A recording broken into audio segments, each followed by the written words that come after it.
Hello भक्तों, ये शंकर जी, पार्वती जी और गणेश जी।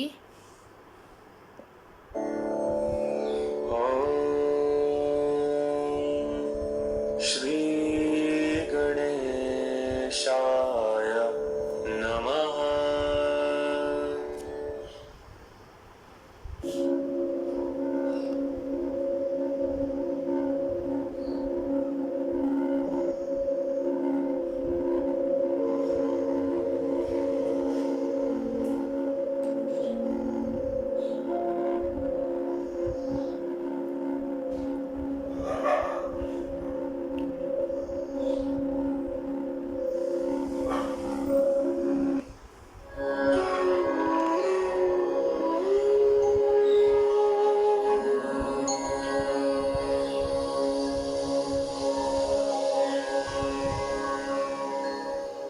भक्तों ये इंट्रोडक्शन बताएंगे।